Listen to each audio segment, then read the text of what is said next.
देव गुरु classes की ओर से आप सभी मित्रों को शुभ संध्या। जैसा कि आप लोग यह जानते हैं कि मेरे संस्थान द्वारा आप लोगों के लिए राष्ट्रीय और अंतर्राष्ट्रीय दिवसों पर एक महत्वपूर्ण श्रृंखला संचालित की जा रही है। उसी को आगे बढ़ाते हुए आज हम आप लोगों के लिए आज का जो महत्वपूर्ण दिवस है, विश्व मानवाधिकार दिवस के विषय में चर्चा करने के लिए उपस्थित हुआ। जैसा कि जब किसी दिवस के विषय में हम पढ़ते हैं तो एग्जाम पॉइंट ऑफ व्यू से दो चार चीजें महत्वपूर्ण हो जाती हैं। एक तो उस दिवस को मनाने की शुरुआत कब से होती है, उस दिवस का थीम क्या है, उस दिवस को क्यों मनाते हैं और उस दिवस को कौन सी संस्था मनाती है, किसके नेतृत्व में, किसके तत्वाधान में वो संस्था, किसके तत्वाधान में वो दिवस मनाया जाता है। तो अब शुरुआत करते हैं कि 10 दिसंबर को प्रत्येक वर्ष समूचे राष्ट्र में संयुक्त राष्ट्र संघ द्वारा विश्व मानवाधिकार दिवस मनाया जाता है। विश्व मानवाधिकार दिवस मनाने की शुरुआत 10 दिसंबर 1948 से होती है। अब विश्व मानवाधिकार दिवस मनाने की आवश्यकता क्या पड़ी?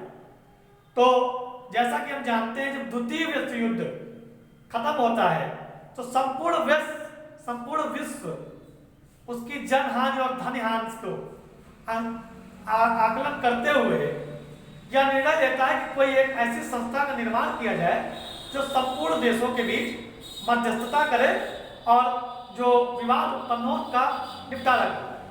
तो संस्था के रूप में संपूर्ण विश्व द्वारा यूनाइटेड नेशन ऑफ ऑर्गेनाइजेशन संयुक्त राष्ट्र संघ की स्थापना 24 अक्टूबर 1945 को की जाती है। अपने स्थापना के 3 वर्ष बाद, जैसा कि संस्था का निर्माण ही समानता, स्वतंत्रता, शांति आदि आदर्श लक्ष्यों का निर्धारण करते हुए किया गया था, तो उसी के नेतृत्व में, उसी बात को आगे बढ़ाते हुए संस्था ने 10 दिसंबर 1948 को यह निर्णय लिया कि अब प्रत्येक वर्ष हम लोग मानवाधिकार दिवस मनाएंगे। अब मानवाधिकार दिवस तो मनाएंगे, लेकिन ये मानवाधिकार होते क्या है? तो मानवाधिकार से तात्पर्य यह हुआ कि मानव के अधिकार, मानव के ऐसे अधिकार जिनके बिना मानव का जीवन अधूरा है, जैसे लिंग, जाति, राष्ट्रीयता, धर्म आदि के आधार पर भेदभाव निषेध।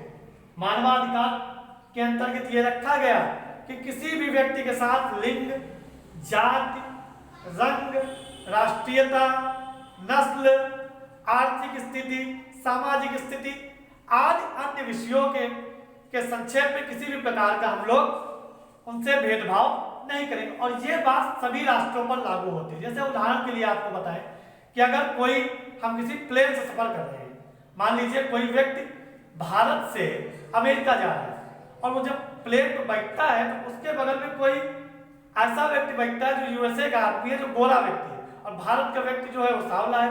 अब यूएसए वाला अगर आदमी कह दे कि मैं इस व्यक्ति के साथ नहीं बैठूंगा क्योंकि ये भारतीय है या इसका रंग दबा हुआ है, तो ये जो बात वो कहेगा, ये बात जो वो कहेगा वो मानवाधिकार नियमों का उल्लंघन माना जाएगा। तो 10 दिसंबर 1948 को होता क्या है? 10 दिसंबर 1948 को यूएन द्वारा यूडीएचआर घोषित किया जाता है। यूडीएचआर है क्या? Universal declaration human rights. Universal declaration human rights ये एक प्रकार का दस्तावेज है जिसमें ये चिन्हित किया जाता है कि किन नियमों के आधार पे हम किसी के साथ भेदभाव का व्यवहार नहीं करेंगे। इसके बाद ये एकमात्र यूडीएचआर ऐसा दस्तावेज है जो 500 से ज्यादा अधिक भाषाओं में अनुदित या अनुवादित किया गया है। इसके बाद विश्व के परिप्रेक्ष्य में तो 10 दिसंबर 1948 को मानवाधिकार दिवस मनाने की घोषणा कर दी जाती है और मानव के अधिकारों को संजोने के लिए भरसक प्रयास करना शुरू कर दिया जाता है। लेकिन भारत में क्या होता है? भारत में 1993 में इसके लिए पहल शुरू होती है। पहल यह शुरू होती है कि 28 सितंबर 1993 को मानवाधिकार कानून अमल में आता है। भारत में 28 सितंबर 1993 को मानवाधिकार कानून अमल में आता है और यह निर्धारित किया जाता है कि इसमें वर्णित विभिन्न बिंदुओं के आधार पर हम व्यक्ति से किसी भी प्रकार का भेदभाव नहीं करेंगे। इसके बाद 12 अक्टूबर 1993 को राष्ट्रीय मानवाधिकार आयोग का गठन किया जाता है। भारतीय परिप्रेक्ष्य में ये बात कर रहा हूं, भारतीय परिप्रेक्ष्य में 12 अक्टूबर 1993 को राष्ट्रीय मानवाधिकार आयोग का गठन किया जाता है। ये एग्जाम में पूछा जाता है। तो इस प्रकार से हम देखते हैं कि विश्व मानवाधिकार दिवस 10 सितंबर को मनाया जाता है। विश्व मानवाधिकार दिवस की 2022 की थीम क्या होती है? महत्वपूर्ण बिंदु यहां से सबसे महत्वपूर्ण एग्जाम के पॉइंट ऑफ व्यू से है कि 2022 की थीम क्या है। तो 2022 की जो थीम है dignity, freedom and justice for all.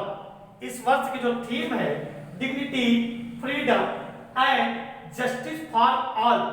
Dignity का अर्थ होता है गौरव, डिग्निटी का अर्थ होता है गौरव या गरिमा, फ्रीडम का अर्थ होता है स्वतंत्रता, जस्टिस का अर्थ होता है न्याय।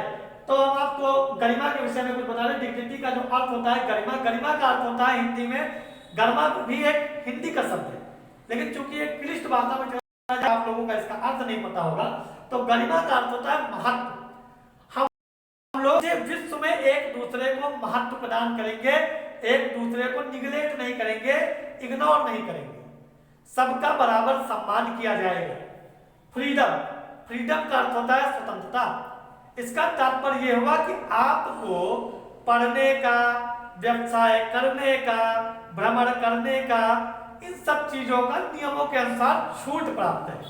आप स्वतंत्र हैं इन मामलों के लिए। और जो तीसरा है जस्टिस, सभी के लिए एक समान न्याय व्यवस्था। हमने देखा है इतिहास में कि बड़े बड़े सम्राट जो साम्राज्य पतन की ओर बढ़े हैं वो अपनी न्याय व्यवस्था के कारण ही पतन की ओर बढ़े हैं। तो विश्व में यह भी एक हम लोगों ने इसी मानवाधिकार दिवस में थीम बना लिया कि जस्टिस भी सबके लिए, न्याय भी एक ही समान होगा।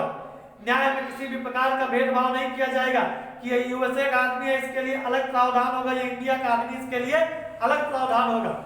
तो इन सभी बिंदुओं को ध्यान में रखते हुए यूनाइटेड नेशन ऑफ ऑर्गेनाइजेशन द्वारा इस बार की थीम का निर्धारण किया गया dignity, freedom and justice for all. एक नजर हम लोग संयुक्त राष्ट्र संघ पे भी डाल देते हैं। संयुक्त राष्ट्र संघ की स्थापना 24 अक्टूबर 1945 को की जाती है। ठीक है, वर्तमान में इसमें 193 देश है। सबसे नवीन देश दक्षिणी सूडान है और दक्षिणी सूडान की राजधानी जुबा है, जो महत्वपूर्ण तरीके से पूछी जाती है। इस समय ट्रेंड में है ये क्वेश्चन। तो आज के वीडियो में यही जानकारी हम आप तक प्रेषित कर रहे हैं। आप इस वीडियो को 2-3 बार अवश्य देखिए, क्योंकि आपको चीजें तभी क्लियर होंगी। इसको नोट डाउन करिए। और वो लोग जो बिल्कुल प्रतियोगी परीक्षाओं के लिए एकदम तैयार होने वाले हैं, शुरुआत करने वाले, जीरो से स्टार्टिंग करना, वो लोग हमसे जरूर जुड़े, क्योंकि उनका बेस मैं क्लियर करता हुआ चलूंगा। उसके बाद आप कहीं से पढ़िए, आपको किसी भी प्रकार की समस्या उत्पन्न होने वाली नहीं है। तो इस प्रकार से देव गुरु क्लासेस की ओर से जो आज आपको वीडियो प्रेषित की गई है, इसको देखिए, लाइक करिए, सब्सक्राइब करिए और कमेंट करिए और शेयर ज्यादा से ज्यादा करिए, जिससे सब्सक्राइबर बढ़े और हमारा भी प्रोत्साहन हो। धन्यवाद।